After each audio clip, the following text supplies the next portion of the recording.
People often say that there's a war against nature and that this is the Third World War. It's getting more stark, it's getting worse, and the rate of change is accelerating, whether we're talking about the extinction of species or the thoroughness of the technoculture. The world right now is frankly very frightening. For what we consider to be industrial civilization, I would say is extraordinarily uncivilized, actually quite savage. It's not an exaggeration to say that we're living in an ecological apocalypse. Between the years 1980 and 2045, we will lose more species of plants and animals than have been lost in the last 65 million years. We have two big picture time pressures that really mean we should be acting a lot more urgently than most of us have. And one of them is peak oil or energy collapse, and one of them is climate change or runaway global warming. I think that most people, even most scientists, continue to underestimate how far down the path to climate catastrophe we've already traveled. For the most part, we're oblivious to it. We don't want to know about it. We don't want to hear about it. The one thing I'm most afraid of is that we're going to mount a tremendous campaign to sustain the unsustainable. At this point, the scientists are saying that the Earth's temperature may increase by as much as 10 degrees. At that point, there may not even be bacteria left. When the oil starts to really run dry, and when those in power have to assert their power in a time of dwindling resources, I think they're going to turn to much more blunt and cruel methods of enforcing their power. The whole climate is changing. The winds, the ocean currents, the storm patterns, snowpack, snow melt, flooding, droughts.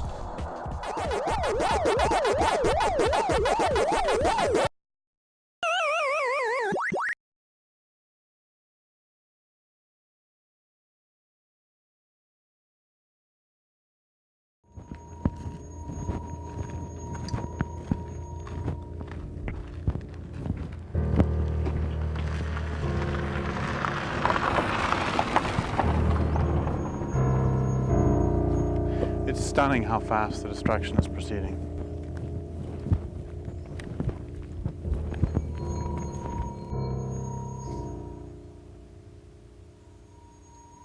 Every day that passes, the world is in worse shape. The sad-looking man you see on the screen is Derek Jensen. Jensen is the best-selling author of several non-fiction books, including A Language Older Than Words and A Culture of Make-Believe. His books deal with topics such as surveillance, child abuse, the environment, and something he calls civilization.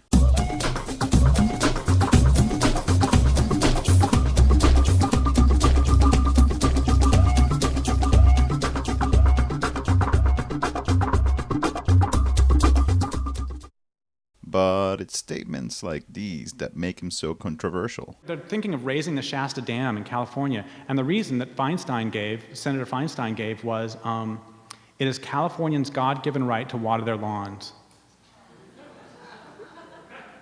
You know, there is no way to argue with that, except with explosives. That was Mr. Jensen in 2006. The same year he published a 2-volume set called Endgame. In Endgame, he argues that there is an urgent need to bring down civilization.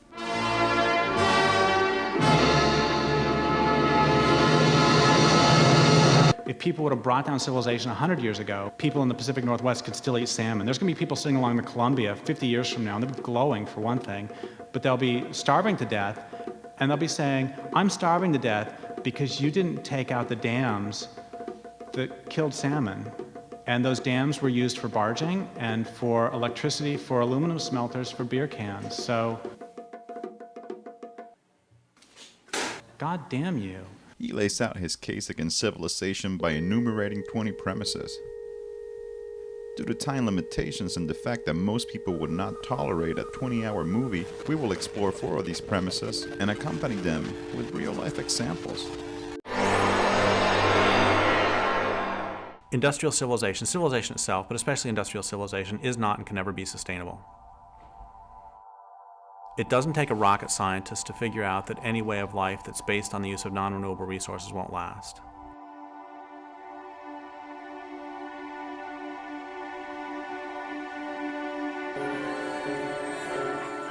Civilization is a way of life characterized by the growth of cities. So you've got groups of people living in a dense enough population that the local land base cannot support them. What that means is you have to get your basic resources from somewhere else because you've used them up where you live. So you're going to go out into the countryside and gather up whatever it is you want, bring it back in.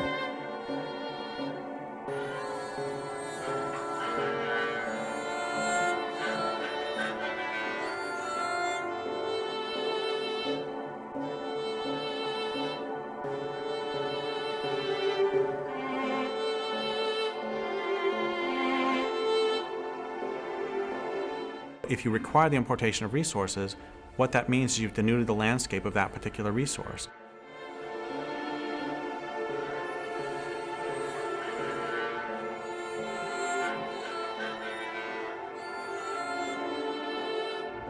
There's no way that in the long term you can continue to destroy the land that you need for your survival or the waters that you need to drink and expect to continue to live.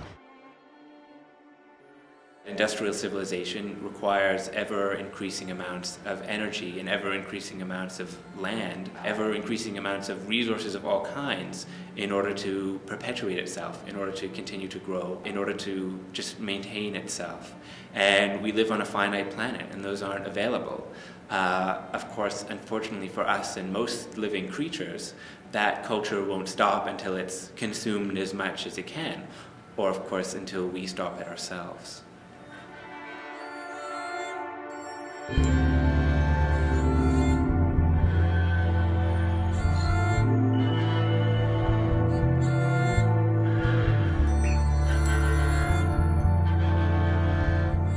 If you have a finite amount of anything, if you start using it, eventually you use it up. And so it would seem that if your entire culture is based on, I don't know, let's take a random resource, oil, that you would think about what's going to happen when the oil runs out. We found energy resources that have allowed us to escape some of the kinds of limits that previous cultures have had to face much more quickly. It used to collapse because they ran out of resources, easily accessible resources, the limit being the distance that people could travel with things like horses or other pack animals. That ended with the beginning of the fossil fuel age. Now they can go all over the planet and take what they want. So globalization has only accelerated this tremendously destructive process.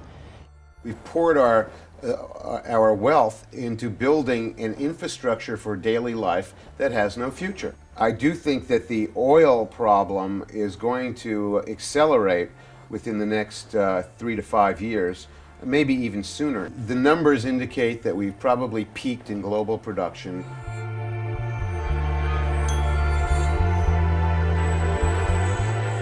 Where do you find the break from that? I mean, it's all of it is a giant machine or ensemble that just moves forward. Technology, for example, never takes a step back. This whole thing just keeps going like a cancer.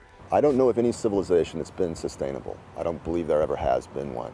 Technology, really in its essence, is our culture's determination that comes from certain philosophical and historical sources that we will be nothing else but more relentlessly technological. There is no clean green path to living at a lifestyle that we're all used to in industrialized nations. This way of life is over.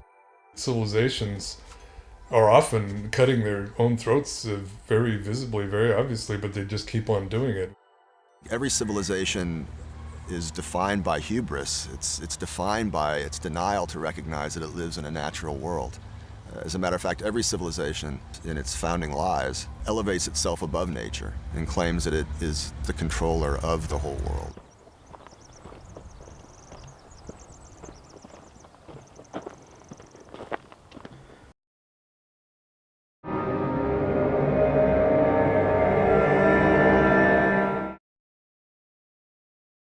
The first written myth of this culture is Gilgamesh deforesting the plains and hillsides of Iraq. When people think of Iraq, is the first thing they normally think of cedar forests so thick that sunlight never touches the ground? That's how it was prior to the arrival of this culture.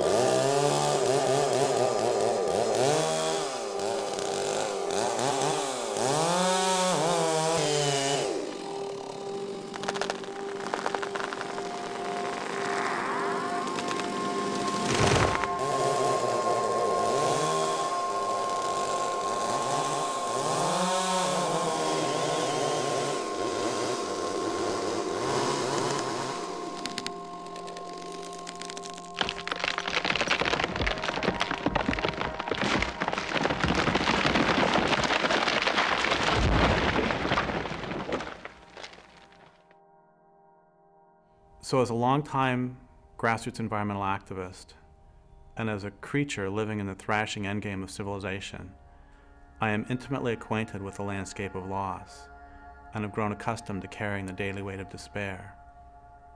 I've walked clear cuts that wrap around mountains and drop into valleys and climb ridges to fragment watershed after watershed, and I've sat silent near empty streams that 2 generations ago were lashed into whiteness by uncountable salmon coming home to spawn and die. Out here in BC and across North America, when they do industrial logging, they actually take and just remove all the trees. They level everything. They leave nothing but stumps and slash piles. And they burn the slash piles and they take out all the timber. And what's left is a wasteland. It's like they take a rainforest and turn it into a desert. That's what a clear cut is.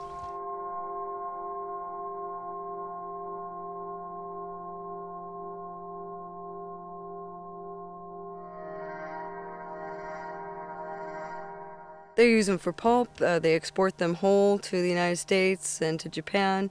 There's not very much milling that happens anymore in BC. It's just getting exported for pulp and paper and fiberboard and plywood and whatever else. Not a lot of value added. This tree has been selected to be cut, and usually the company will only clear cut, but this tree is in what they call a streamside selection zone. That's why they've got it marked blue, because it's a selection zone. In a clear cut, they won't paint the trees that they're going to cut down. They only paint the ones that they're going to leave.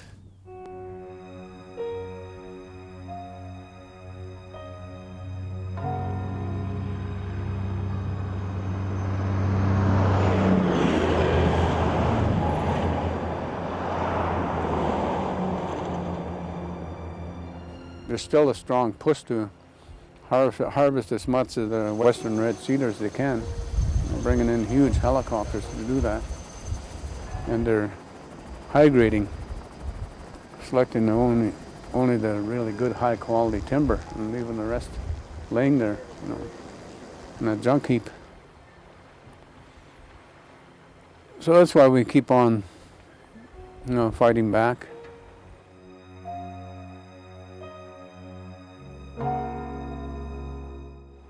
I think the last straw was when they wanted to log the Valley of Ista because of its historical and spiritual significance to our people. But they logged it in spite, just to make a point against our resistance, against our overall position, with regards to treaties or encroachments of industry development in our territories.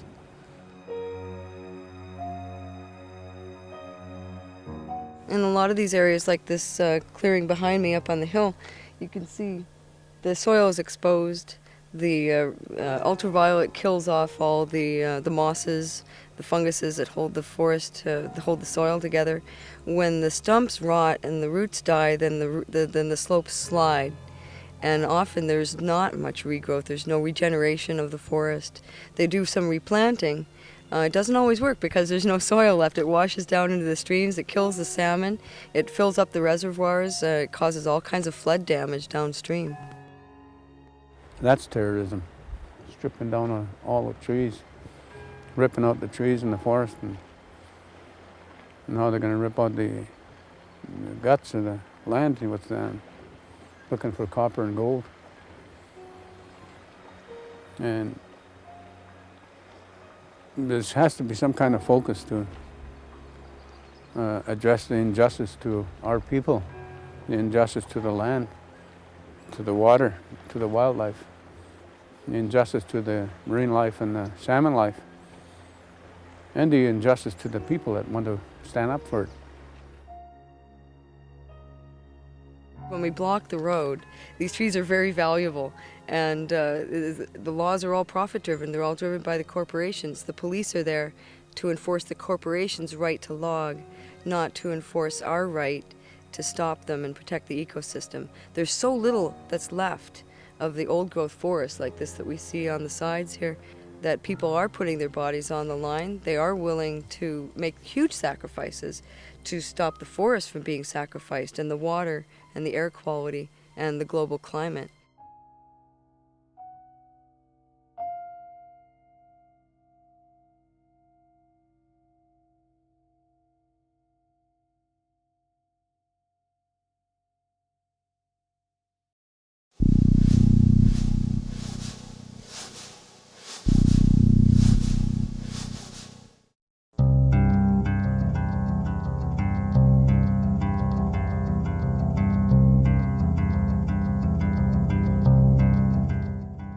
Traditional communities do not often voluntarily give up or sell the resources on which their communities are based until their communities have been destroyed. They also do not willingly allow their land bases to be damaged so that other resources, gold, oil, and so on, can be extracted. It follows that those who want the resources will do what they can to destroy traditional communities.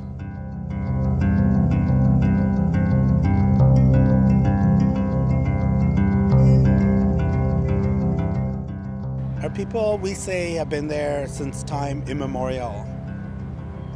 Prior to invasion and conquest, colonization, lands in North America were occupied by populations of people that had a profoundly different relationship with the land. They live with the land. All the ceremonies that have come up have to do with celebrating the renewal of seasons and life and affirming all of that. One thing about Indigenous peoples is that there's always the idea that you have to live in balance. And, you know, emotionally, physically, spiritually, emotionally, you have to have balance. And so this same philosophy was applied to the natural world that they lived in.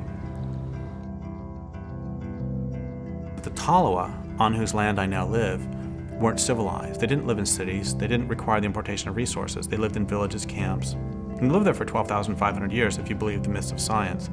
If you believe the myths of the Tolowa, they lived there since the beginning of time. I think that what we have had in Indigenous societies all along is a very kind of common sense, a very practical approach to why it's important to treat the world around you, the natural world, in a good way. Our people never exploited more than what we needed. We respect the land, we respect the animals, we respect the water, we respect the air, the wind, the fire, all the sacred elements, and we believe that they all are living things. So I suspect that's the way it was before contact. The stories that we have about our relationship to each other and to the land and to any spiritual aspect, any deities, arise from our relationship with the land. And the salmon were considered to be our mentors, caregivers, life givers. They were equal to us. In fact, all things that have form were equal to us. We weren't about dominating. The spiritual relationship that our peoples had prior to invasion with all of creation, and recognizing that all beings have a spiritual essence, a spiritual entity, and that if we want to live in this universe in a good way, that it was absolutely essential that we learned how to maintain respectful relations with all of creation.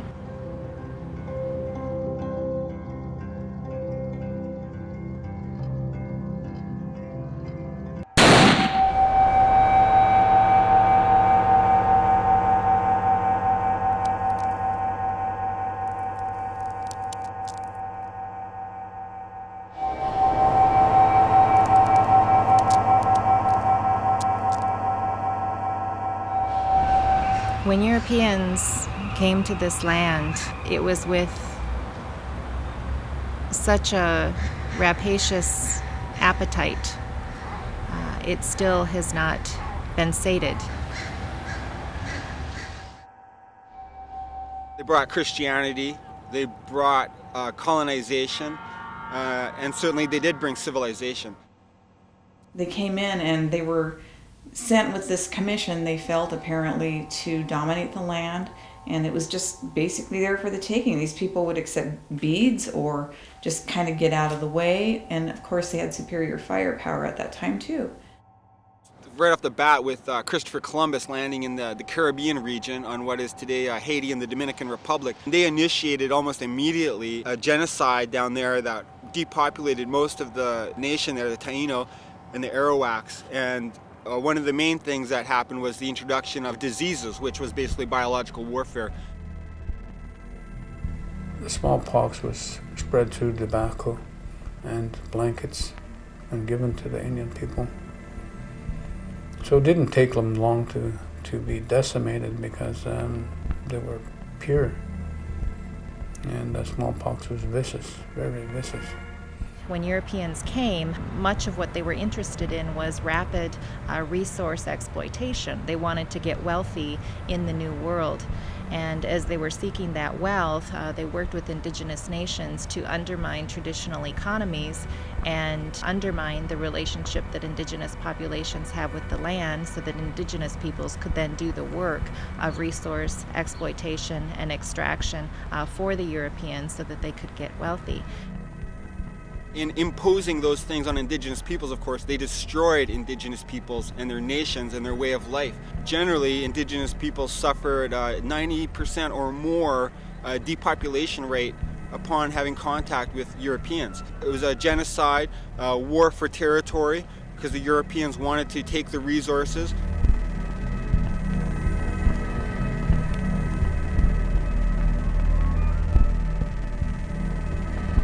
Settler society has worked to destroy what it needs to live, and that's suicidal. It's a suicidal mission. There's no way that it can be sustainable in the long term.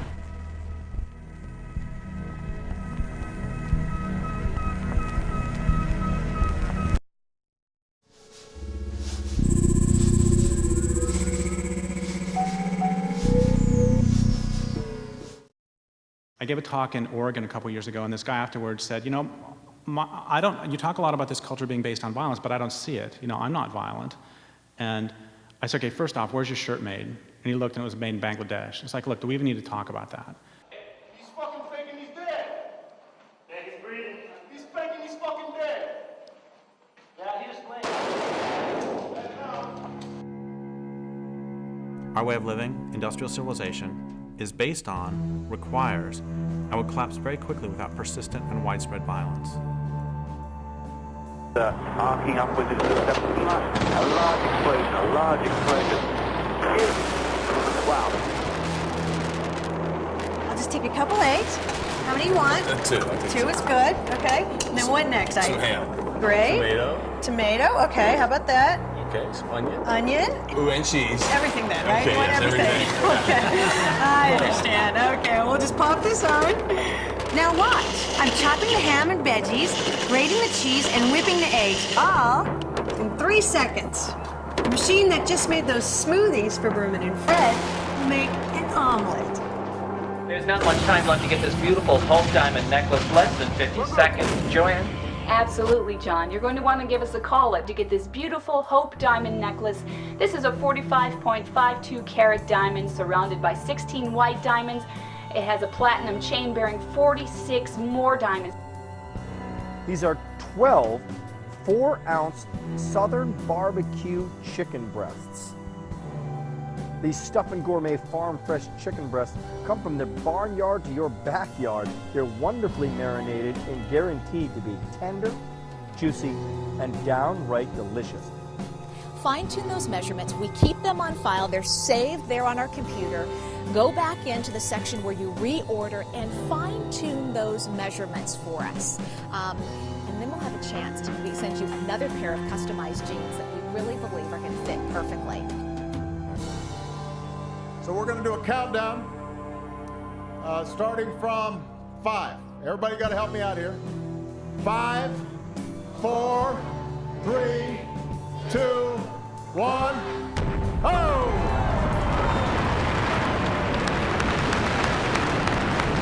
It worked.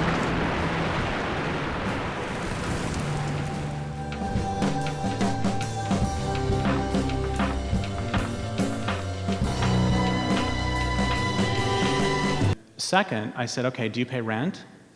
He's like, yeah. And I said, why? And he said, because I don't own. And I said, no, what would happen if you didn't pay rent? He said, well, the sheriff would come and evict me. I said, I don't know what that means. What would happen? He said, well, the sheriff would come and he would knock on the door. I said, okay, great. What happens if you open the door and you say, hey, I'm just finishing up making dinner. You want some? And so the sheriff sits down, you feed him, you don't poison him. And then after dinner, you say, well, you know, you've been somewhat pleasant company, but not all that pleasant, so I would like for you to leave my home now. What would happen? He said, well, the sheriff would pull out his gun and he'd say, I'm here to evict you because you didn't pay rent. I said, so the reason you pay rent is because if you don't, some guy with a gun is going to come and take you away. He said, I think I get it. I said, let's try again.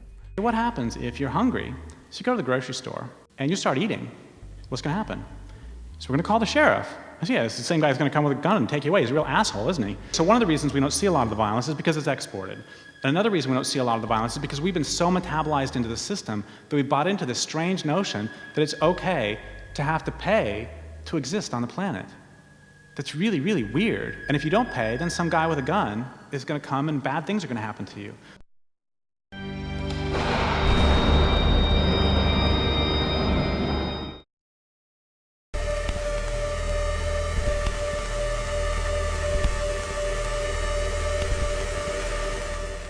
A few years ago, I got a call from a friend of mine.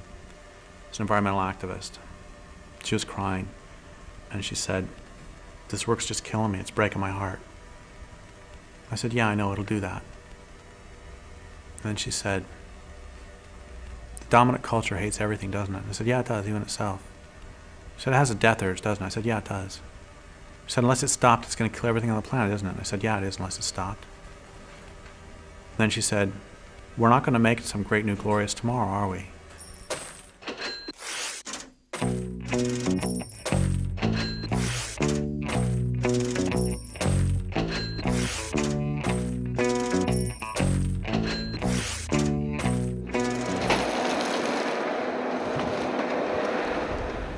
%98 of the old-growth forests are gone. 99% of the prairies are gone. 80% of the rivers on this planet do not support life anymore. We are out of species, we're out of soil, and we are out of time. And what we are being told by most of the environmental movement is that the way to stop all of this is through personal consumer choices.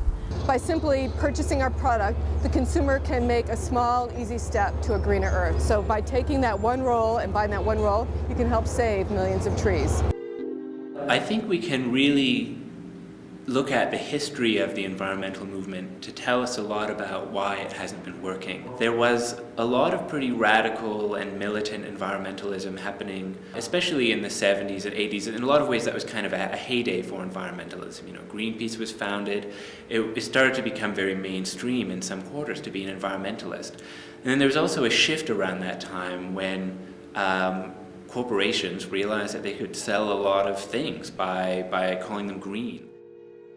Greenwashing is an attempt by corporations to put labels on their activity that are popular and that appeal to people's sensibility about and concern for the environment and for ecology.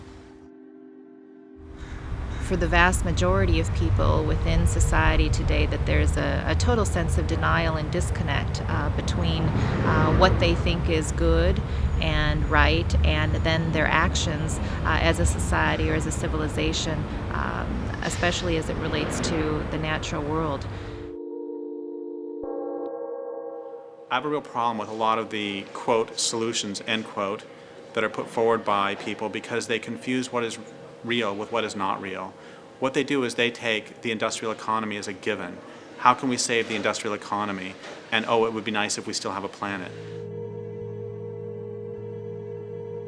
It doesn't matter if I buy, hemp soap if there's a runaway greenhouse effect and the planet becomes uninhabitable. The modern mainstream environmental movement of the big environmental organizations, Greenpeace and Sierra Club and the others, is rooted in that very same cultural lie that nature is resources. Nature is things to be used and managed. Nature is as the philosopher Martin Heidegger put it, just a vast gasoline station that we can just endlessly extract from. They may say we need to manage it more wisely, but as long as they maintain the mindset that we are the lords of creation and creation exists for us as resources to be transformed into commodities for us to buy and sell, as long as they maintain that perspective on what it means to be an environmentalist, then they're working within the same framework of an ultimately self-destructive path that the culture is on.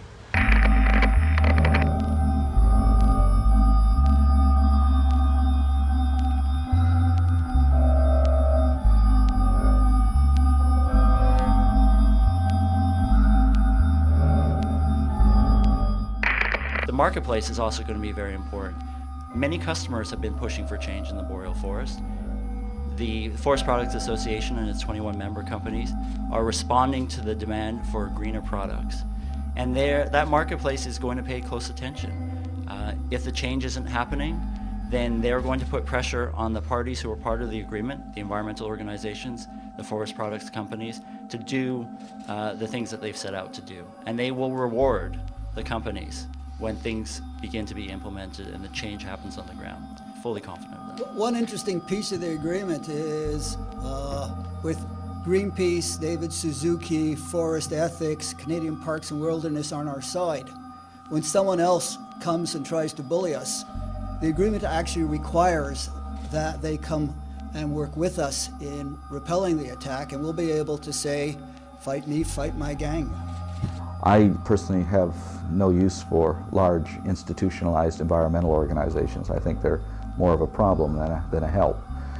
They're just eco-bureaucracies. And I won't name any because I don't like to badmouth organizations except for one, which I feel that I can, and that's Greenpeace. And the reason I can criticize Greenpeace is I am a co-creator of Greenpeace, and therefore I feel like Dr. Frankenstein sometimes, and I feel that since I helped create the thing, I can certainly criticize it. And I think that Greenpeace has become the world's biggest feel-good organization now. People join it to feel good, to feel I'm part of the solution, I'm not part of the problem. Greenpeace brings in close to $300 million a year. And what do they do with that money? Generate more money. And the people who are at the top of the totem pole now are not environmentalists. They're fundraisers, they're accountants, they're lawyers, they're business people. People are voting with their dollars at the checkout stands. It's because they know the polling shows that the public cares. And, ultimately they're going to care about their profit margin and whether they can sell products. What's happened in British Columbia with the environmental movement, it's been stalemated. The big leaders, they're compromised. They went in bed and it snuffed out that movement.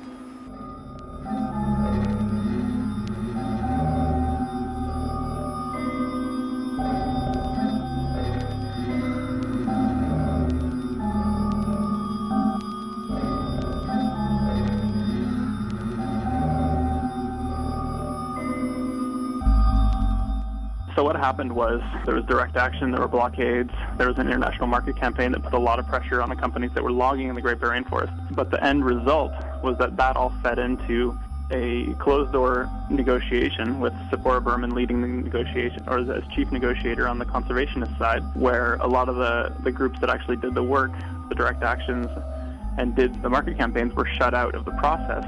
Public oversight was removed, and the protocol agreements that were signed with First Nations and with conservation groups were basically shunted aside. And so the protocol agreements gave the negotiators a mandate to negotiate for 40 to 60% conservation, but what happened was they agreed to 20%.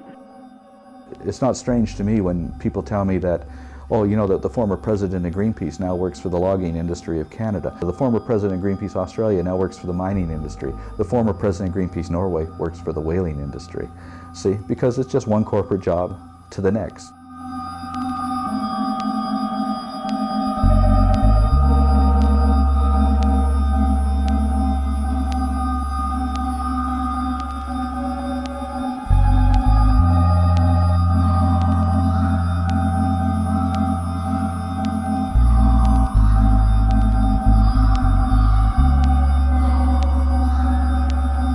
The only measure by which we'll be judged by those who come after is the health of the land and the health of the water, the health of the earth.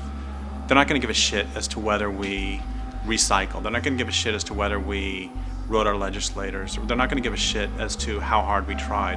What they're going to care about is whether they can breathe the air and drink the water, whether the land will support them. And they're not going to care how hard we try. They're not going to care about any of that. What they're going to care about is, do we live on a living planet?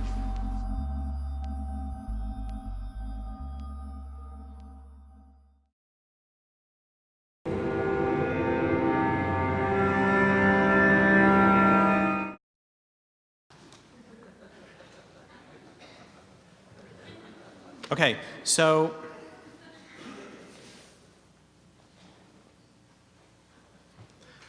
I don't know if you know this, but the original draft of the movie Star Wars was not written by Lucas. The original draft was written by environmentalists, and it's a little bit different.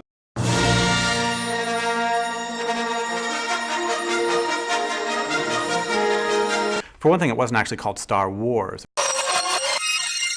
It was called Star Nonviolent Civil Disobedience. But the plot of Star Wars, for those of you who don't remember, is that the Empire has created this giant machine called a Death Star. And it's a machine that's capable of destroying entire planets. In the movie, the rebels find a way to destroy the Death Star. And then at the very end, Luke Skywalker uses the Force to get past all the TIE fighters and to drop a torpedo down a thermal exhaust port and to blow up the Death Star. Once again, the first draft of the movie, written by environmentalists, was a bit different. The rebels didn't actually blow up the Death Star. Instead, they used other methods to slow the intergalactic march of empire. For example, they set up programs for people on planets about to be destroyed to produce luxury items like hemp hacky sacks and gourmet coffee for sale to inhabitants of the Death Star. Audience members will also discover there are plans afoot to encourage loads of troopers and other citizens of the Empire to take eco-tours of doomed planets. Their purpose will be to show to one and all that these planets are economically important to the Empire and so should not be destroyed. In a surprise move that will get viewers to the edges of their seats, other groups of rebels file lawsuits against the Empire, attempting to show that the environmental impact statement that Darth Vader was required to file failed to adequately support his decision that blowing up the planet would cause no significant impact. Viewers will thrill to learn of plans to boycott items produced by corporations that have Darth Vader on the board of directors. And they'll leap to their feet in theaters worldwide when they see bags full of letters written directly to Mr. Vader himself, asking that he please not blow up any more planets. Now, we all know that that would be enough not only to bring the Empire to its knees, but to make a damn fine and exciting movie. The thing is, there's more. Thousands of renegade rebels, unhappy with what they perceive as toadying on the part of mainstream rebels, decide in a scene guaranteed to bring tears to even the eyes of the most cold-hearted theatergoers to stand on planets about to be destroyed, link arms, and sing "Give Peace a Chance." They send DVDs of that to Darth Vader and his boss, the Grand Moff Tarkin, to whom they also send wave after wave of loving kindness. A few of the rebels sneak aboard the Death Star and they lock themselves down to various pieces of equipment, and stirring debates are held on screen as to whether the rebels should voluntarily surrender on approach of the troopers or whether they should remain locked down to the end. And in a brilliant and brave touch of authenticity, the rebels are never able to come to consensus. But there's more. Once inside the Death Star, there's a splinter group breaks off, they burn a couple of transporters, and they etch Galaxy Liberation Front. And then another group breaks off from that group, and they finally make it to Darth Vader's private room. And when they get there, they sneak up behind him, and they hit him with a vegan cream pie. And the directors decided to cut that because it was way too close to a scene in another movie they were developing at the same time called The Plot to Pie Hitler. As the Death Star looms directly overhead, a few of the rebels advocate picking up weapons to fight back. And those rebels are generally shouted down by the pacifist rebels, who argue that attacking those who run the Death Star is just another example of the Empire's harmful philosophy coming in by the back door. If we want to change Darth Vader, they say, we must first become that change ourselves. To change Darth Vader's heart, we must first change our own. We must above all else have compassion for Darth Vader and remember that he too was once a child. So finally, Leia, Luke, Han, Chewbacca, and a couple of robots show up, and they tell these others they found a way to blow up the whole Death Star. And the rest of the rebels, of course, are just horrified. There's a scuffle breaks out between Leia, Luke, Han, Chewbacca, and the two robots on one side, and the pacifists on the other. And the pacifists chase those four from the room and from the film, which is not a big deal because they're minor characters anyway. But anyway, the way the movie ends is that the Death Star looms closer and closer, and then you see the Death Star, and then you see the planet, and then you see the Death Star, you see the planet, and then you see the Death Star, and you see the lasers start to glow this hellish red, and then you see the planet again, and then you see psst, this little light, and what that is, that's the environmentalists getting away before the planet gets blown up. And you see the Death Star again, and then it blows up the planet. And then the final shot of the movie, which reveals what a complete triumph this was for the rebels, is a still showing an article on the lower left of page 43 of the New Empire Times that devotes a full 3 sentences to the destruction of the planet. So it's like, yeah, we got some press.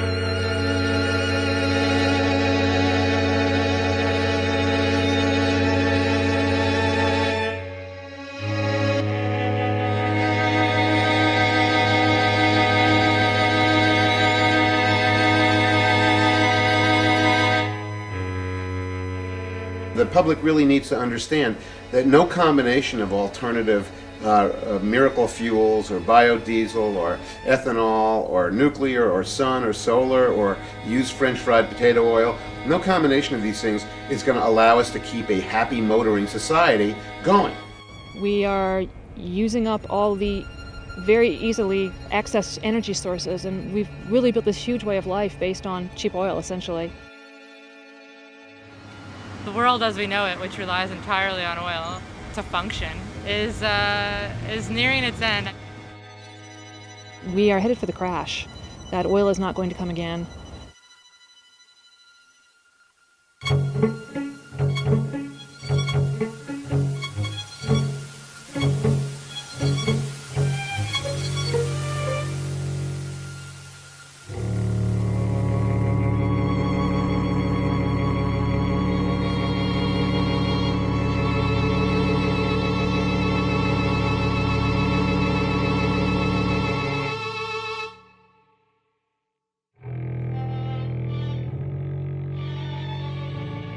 Tar sands are probably one of the biggest industrial projects in the history of mankind. The tar sands are the largest, most destructive environmental project on the planet right now. It's oil extraction.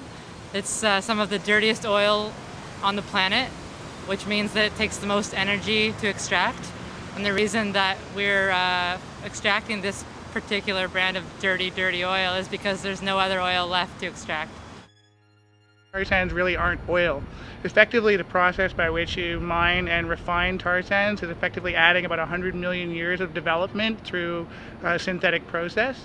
The tar sand deposit in an area that covers the size of the state of New York or larger than England is already considered the largest industrial project in human history, and it's barely begun. They extract it from the sand by steaming and heating water, basically boiling it. So the oil sits on top of the water like a froth, and then they scrape it off, and that's the bitumen. There's mining processes and in situ processes, and both of them are pretty much trying to extract bitumen out of the sand. To produce 1 barrel of oil, you have to first, after you've cleared off the ground and broken all the trees down and so forth, then dig a pit which can be up to 200 feet deep. For each barrel of oil, there's 4 barrels of water used in a process called a slurry, where you spin it at a high speed, high velocity, with high temperatures of water to separate the bitumen, which is the pre-synthetic oil, from the sands itself and all of the clays and silts. But that's after you've already dug out what has to be hundreds of tons of earth. The energy that's required to actually do that is approximately, people say for almost every barrel of oil you need about a half a barrel of energy just to produce this. So for every barrel of energy input is 2 barrels of oil that are produced. Whereas with conventional crude it was very, very minor in terms of the energy that's inputted to actually get the crude oil out. So the ratio that's most important to talk about is a ratio you could use in a country like Iraq, where for each barrel of oil you use to try to get more oil, you'll get about 100 barrels back.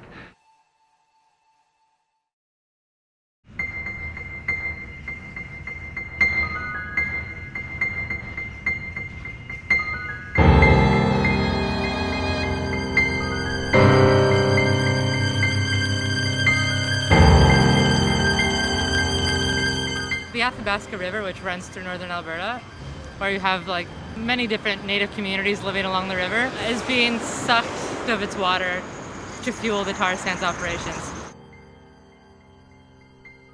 Because of the contamination of the river from oil sands discharges of things like oil and grease and treated sewage into the Athabasca River.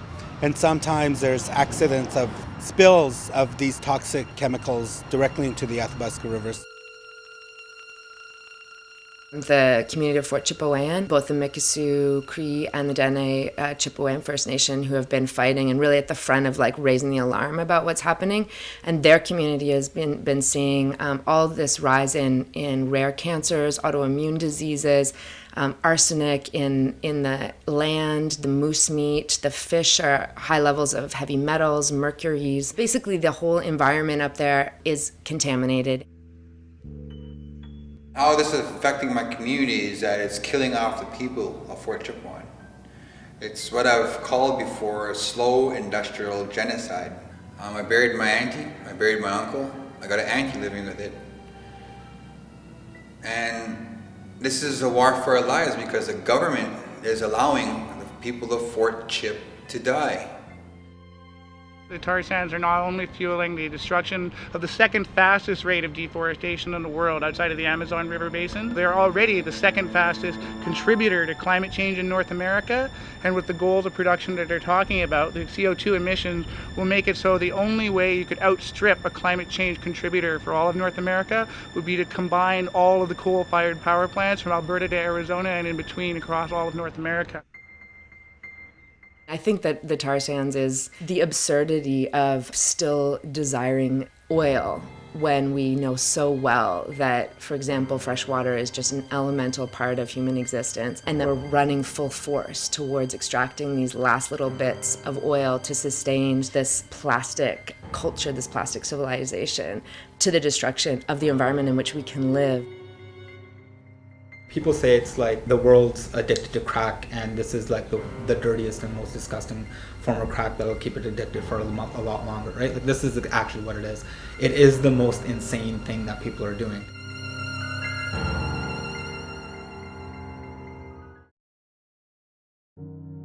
We probably agree that civilization is going to crash whether or not we help bring this about. If you don't agree with this, we probably have nothing to say to each other. We probably also agree that this crash will be messy. We agree further that since industrial civilization is systematically dismantling the ecological infrastructure of the planet, the sooner civilization comes down, whether or not we help it crash, the more life will remain afterwards to support both humans and non-humans.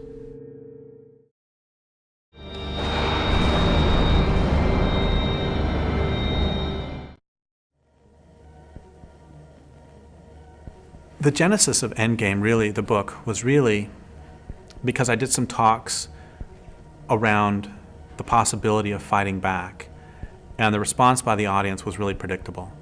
If it was an audience made up of sort of mainstream environmentalists and peace and social justice activists, often they would put up what I've taken to calling a Gandhi shield, which is they would say the names Martin Luther King, Dalai Lama, and Gandhi again and again as fast as they can to keep all evil thoughts at bay.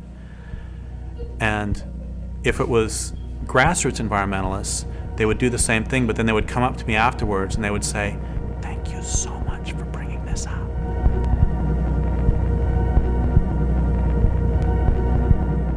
especially in North America, pacifists and nonviolent advocates have had a very defining role and even a censoring role in determining what other people's participation can be in a whole range of social struggles. And that the way that they've affected social struggles has made it very much easier for the state to control those social struggles. That nonviolence plays a function of recuperating social struggles, of taking out their teeth, making them harmless, so that they can just exist in this cesspool of democratic plurality. I wonder what happens to that kind of energy or idealism or faith that something is about to change when they're certainly not going to change at all. What are the false hopes that keep us tied to the system? What are the false hopes that bind us to unlivable situations and blind us to real possibilities? Does anybody really think that Weyerhaeuser is going to stop deforesting because we ask nicely? Does anybody think that Monsanto will stop Monsantoing because we ask nicely? I was talking to this person in the States several years ago, and they said if we can just get a Democrat in the White House, things are going to be okay. We've got a couple of myths on the left that I would really encourage us to get over. The first is that social change happens by moral suasion. It doesn't. It happens by force. The problem with persuasion as a strategy is that it only works on people who can actually be convinced and who can, be relied upon to act from their position after their minds have been changed. And the problem is that we're not dealing with individuals who can be convinced or persuaded. We're dealing mostly with large, abstract social organizations and corporations, which are basically sociopaths made out of huge numbers of people. You can't argue with psychopaths, and you can't argue with fascists, and you can't argue with those who are benefiting from an economic system. You have to stop them through some form of force, and that force can be violent or nonviolent. Could you have stopped Ted Bundy by peaceful means? The left, to a large extent, subconsciously, has as its primary role to make resistance harmless. States have recognized that resistance will never disappear, that struggles will never disappear, and in the past they tried suppressing struggles the first time that they show their heads, that there's any sign of them, and that proved ineffective. So nowadays the way that states rule is by accepting the inevitability of conflict and resistance and just trying to manage it permanently.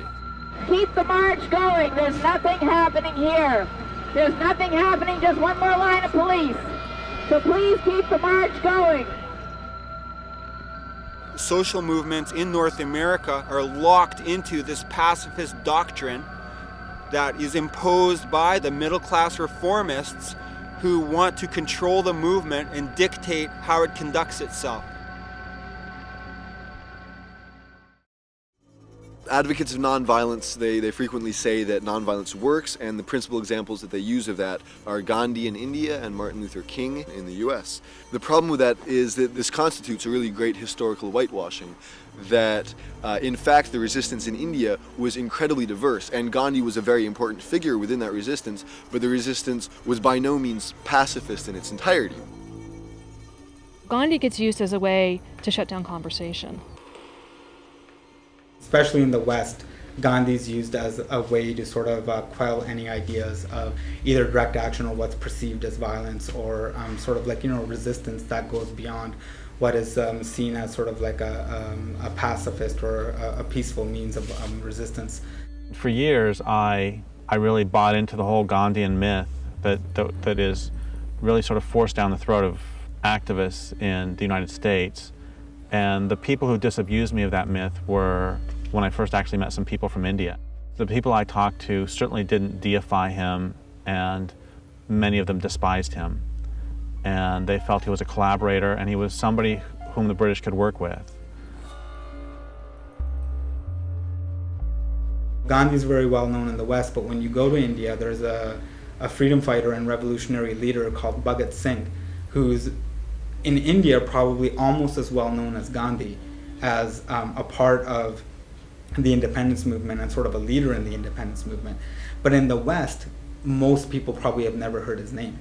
And the reason why that is that he used direct action tactics. There were generals of the British Army that were killed there was a bomb thrown in a British assembly to basically attract the attention of the public. There were, weapons that people were getting off of railway cars.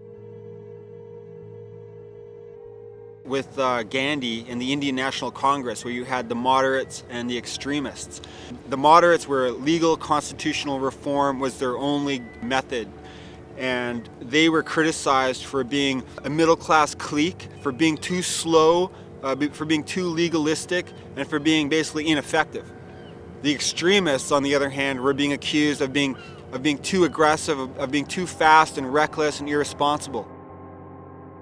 Gandhi basically got negotiating power from the fact that there were other elements in the struggle which were even more threatening to British dominance. So the British specifically chose to dialogue with Gandhi because he was, perhaps for them, the least threatening of the important elements of resistance.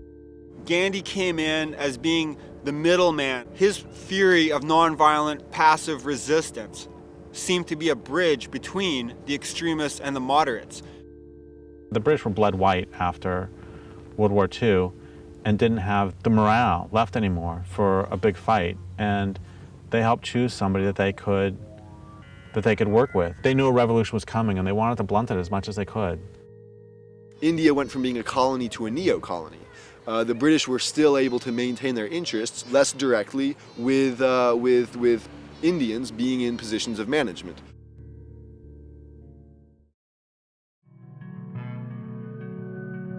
My problem isn't with somebody doing nonviolent actions, and it never has been. I mean, I say all the time that we need it all. My problem is that so many pacifists, especially in the United States, end up not supporting more radical or militant work. The problem when this debate comes up is that you can't just assume that people that are resisting and are using a means of resistance haven't thought about what they're doing. And that's what I think often is the problem. When people decide to take certain actions, and when people decide that, hey, our marches aren't enough, or they're doing this or doing that, there's this assumption by a lot of people that want to toe the Gandhi line is that, they're just not thinking about it. What most states will choose to do in similar circumstances is to find the elements of the resistance that are most easy to control and most easy to co-opt, to negotiate with them, and then to hand over power to them in order to continue the system that had already existed. So again, you have the state doing the same thing it did with Gandhi and Martin Luther King, it does with, for example, the environmental movement. So it invites the responsible leaders of the environmental movement in to inquiries, government commissions, debates. It recognizes them. They're the legitimate leaders because, again, it doesn't want the movement to begin to adopt more militant resistance tactics. The powerful do not ever give up without a struggle. I mean, those are the famous words of Frederick Douglass when he said, "Power concedes nothing without a demand. It never has, and it never will."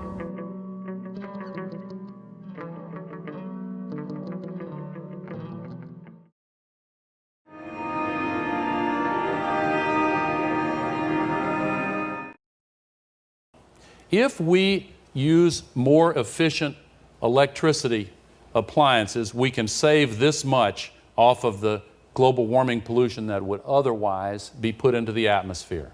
If we use other end-use efficiency, this much. If we have higher mileage cars, this much. And all these begin to add up. Other transport efficiency, renewable technology. We have everything we need. Save perhaps political will. But you know what? In America, political will is a renewable resource. When we see solutions, all the so-called solutions put forward to global warming, the thing they all have in common is that they take industrial civilization as a given and they take the natural world as the dependent variable. It's all about saving civilization, and that's entirely backwards. What it should be is we need to do whatever it takes to save life on the planet. In the next 40 to 50 years, we're going to see the extinction of more species than we've seen in the past 65 million years. That, to me, is a red light and a siren going off as a call to people who will cut through the crap and do what is necessary to protect the earth for here and now and for future generations. It is you that are going to have to answer to your children 50, 75 years from now when they ask what you did during the eco-wars. And in that sense, I think each one of us has to live the life today, this very moment, doing the things that we would be proud to tell our ancestors about. If we are serious about saving life on Earth, we've got to start fighting back in the ways that people do when they realize they need to form a serious resistance movement. Most indigenous populations who maintain any sense of a traditional worldview know that the way of life that settler society has imposed on this land is unsustainable. Yet there's been a sense that we really need to kind of wait until it collapses, or wait until they're done doing, or they've reached their limit and they can't continue the way that they've been going on, and be patient. Fuck patience.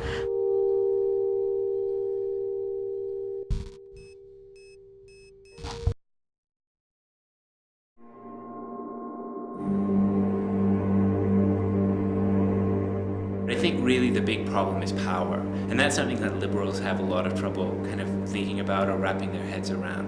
And the problem is that this culture has clearly defined hierarchy. There are people who are clearly in power and who benefit from power and who benefit from destroying the planet and who benefit from exploiting other people. And they've been doing that for a long time, and their power is more important to them than anything else. There is no personal consumer choice that is going to dismantle the systems of power that are behind the destruction of our planet. What we need is organized political resistance. You cannot just simply ask the state for these reforms or for any kind of gains or concessions. You have to force them to do it, and that's the power of disruption. It was a bloody day at the Mohawk Indian community in Oka, Quebec, near Montreal. Provincial police in riot gear stormed the barricades the Mohawks had set up. There were clouds of tear gas, a hail of bullets, and in the midst of the battle, a policeman was killed. All this because of a dispute over a piece of forest the Indians claim is theirs, a forest town council wants to bulldoze to expand the local golf course. The police retreated as abruptly as they'd attacked, leaving behind their cruisers. They also left a heavy front-end loader, which the Mohawks immediately put to their own use. The police cruisers, crushed and useless, became barricades themselves.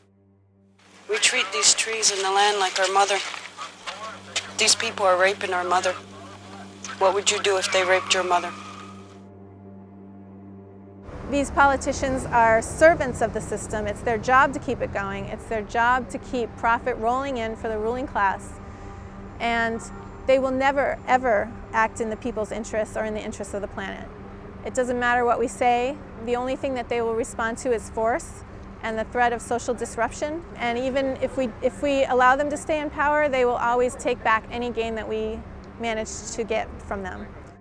It's really important to recognize that no struggle is done, that there's not any possibility of any lasting victory as long as the state still exists. But we can definitely see in the histories of struggle, small gains have been won and ways in which we've empowered ourselves by the use of all tactics. And I think it's not even important to really say if a particular tactic is violent or not, because this is just kind of a moral category meant to restrict action. I think it's more important to look at which tactics can be empowering and liberating and useful. Purely above ground means are designed to facilitate the expansion of global capitalism. These are serious power structures that are making vast sums of money. They are backed up by the power of the armed state in every way imaginable. They've got armies on their side, they own the mass media, the banks, all the money is on their side. If there's any doubt about the leadership that our military is showing, you just need to look at this F-18 fighter and the light armored vehicle behind me. The Army and Marine Corps have been testing this vehicle on a mixture of biofuels, and this Navy fighter jet, appropriately called the Green Hornet, will be flown for the first time in just a few days on Earth Day. Navy North 1, request permission to engage, picking up the load. Cedar trying to get permission to on, let us shoot. The Bushmaster, Crazy Horse 1-8. They're taking him. Bushmaster, Crazy Horse 1-8. This is Bushmaster 7, go ahead. Roger, we have a black SUV or bongo truck picking up the bodies. Request permission to engage. Bushmaster 7, roger. This is Bushmaster 7, roger, engage. 1-8, engage. Clear. Come on. Clear.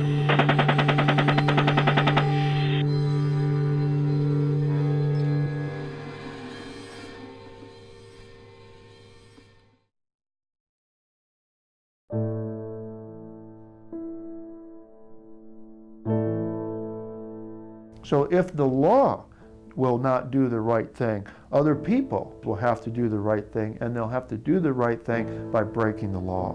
And that precedent has been set many times throughout our history. The people who saved the Jews from the German Nazis broke the law for a higher ethical purpose. The people who liberated slaves in our country through the Underground Railroad system to protect them from slave masters and a very barbaric law in the United States at that time. They did the right thing. They broke the law for a higher ethical purpose. We need to start and get out there and go beyond hitting like on Facebook and signing online petitions. We need to be out there in the real world fighting back. I think one of the things that we really have to accept and internalize is that the majority of institutions and the majority of people are never going to be on our side. And so we have to sit down as individual activists and as communities of resistance, as a culture of resistance, and we have to say, okay, well, what will it take to stop this culture from destroying the planet? You know, part of the answer is obviously that persuasion hasn't worked and persuasion is not going to work. If we want to be successful, then we have to look at what resistance movements in the past have done and what they've learned and kind of the different phases that they've gone through as they've tried to assert themselves and try to be successful. When I say organized political resistance, I mean that we need to face power head on. Once you name power, you will find that power is sociopathic, that the people in charge will do whatever it takes to shut you up. The thing about when you enter into a period of social conflict, what you don't want is people promoting nonviolence, because that's going to disarm the people. It's going to disarm the people in the face of an aggressive enemy and in the face of hard social conditions. You want them to have a stronger fighting spirit, because without a fighting spirit, you lack the will to resist. The smartest thing the Nazis did was they made it so that at every step of the way it was in the Jews' rational best interest to not resist. Would you rather get an ID card, or do you want to resist and possibly get killed? Do you want to move to a ghetto, or do you want to resist and possibly get killed? Do you want to get on a cattle car, or do you want to resist and possibly get killed? You want to take a shower, or do you want to resist and possibly get killed? At every step of the way, it was in their rational self-interest to not resist. But I'll tell you something very important, which is the Jews who participated in the Warsaw Ghetto Uprising had a higher rate of survival than those who went along. I think if any of us were alive in Nazi Germany right now, we would know what a resistance movement should be doing. And we need to think about the culture of industrial civilization as if it's a culture of occupation, because it is.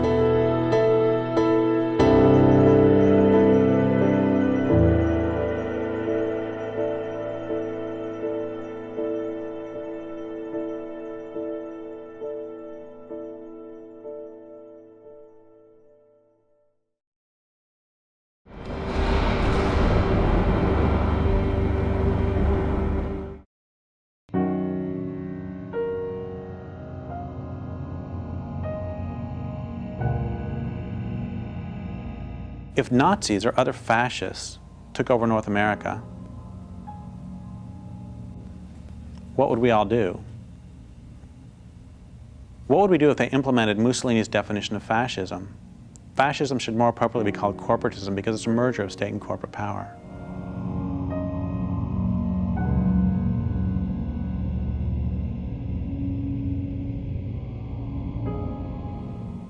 What if this occupied country called itself a democracy, but most everyone understood elections to be shams, with citizens allowed to choose between different wings of the same fascist or following Mussolini corporate party? What if anti-government activity was opposed by stormtroopers and secret police? Would you fight back? If there already existed a resistance movement, would you join it? Would you resist if the fascists irradiated the countryside, poisoned food supplies, made rivers unfit for swimming, and so filthy you wouldn't even dream of drinking from them anymore? If fascists systematically deforested the continent, would you join an underground army of resistance, head to the forests, and from there to boardrooms and the halls of the Reichstag to pick off the occupying deforesters, and most especially those who give them their marching orders?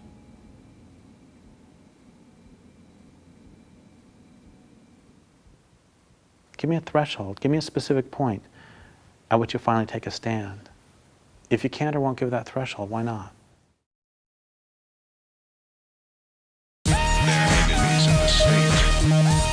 Yeah, yo, I ain't got any time to waste on this one. I gotta get right on it, like, yo. When I face the page, I place the rage, place it into stasis. I write it and erase it. That's a basis, cover all the bases. Watch what you say on the cell, they're gonna trace it. Stack deck, don't expect any aces. Camera eyes, watch you in public places. And I hate this, so I take this mic and I write like these words on my legs, and they walk me through my paces. People chasing glittery lights, but I've seen the heights. My time is not wasted, I'm tracing the sky with weed smoke that I took me to other spaces of mine. In time, look, just face it, this life is mine. That's why I'm not racing the finish line. Will come with time, the moment designed to shine, I won't replace it. So I take my time, grind it up and break it, roll it up so fine, light it up and blaze it, smoking blunts, smoke 'em up. End times on the grind, train and blow the signs. Take your fist and raise it up to the sky. See the fire in the eye, do or do not do. There is no try, hard to find what's true. That is no lie. If they clip your wings, how you gonna fly? Are you gonna lie? You're gonna die. So until that day, are you gonna try? One by one we multiply. Eyes to the sun, just let it shine now. Now get into it. Now choose your side. We got to do it.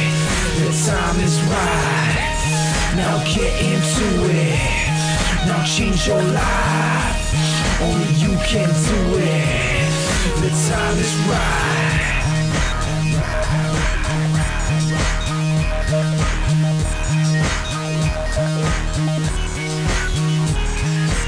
Any more pollution and you gon' fry. So get into it, it's do or die. With no action, factions, and crews divide. But you can't be stupid if you choose to ride. And you can't ride the fence, better choose your side. Keep doing what you're told, or do what's right. You're gonna roll over, or you gon' fight. No justice, no peace, the war's tonight. And I'm a poltergeist, you know, a violent spirit. Product of a world with too much violence in it. So many people, trees, and animals are dying a minute. Can't ask them to stop, they ain't trying to hear it. Until we get physical, they ain't gonna fear it. To go to war with the machine, start trying to kill it. Until it dies, every day's a violent day. And they expect you to protest in silence and stay pacifist and unaffected while we die and decay. We need to rise up, fuck kneeling to pray. Preachers and teachers lead us astray. Politicians and cops, all they say is obey. Your corporate masters buy what they got in display. Stop buying the shit, start making them pay. To hell with the games, we ain't gonna play. Let's fight them till they kill us or they take us away. Start throwing Molotovs, stop throwing bouquets. Take it to these bastards like tankers and skate. Monkey wrench machines and write communiques. A wall to spray paint, just big circle A's. Now get into it. Now choose your side. We got to do it. The time is right. Now get into it. Now change your life. Only you can do it. The time is right.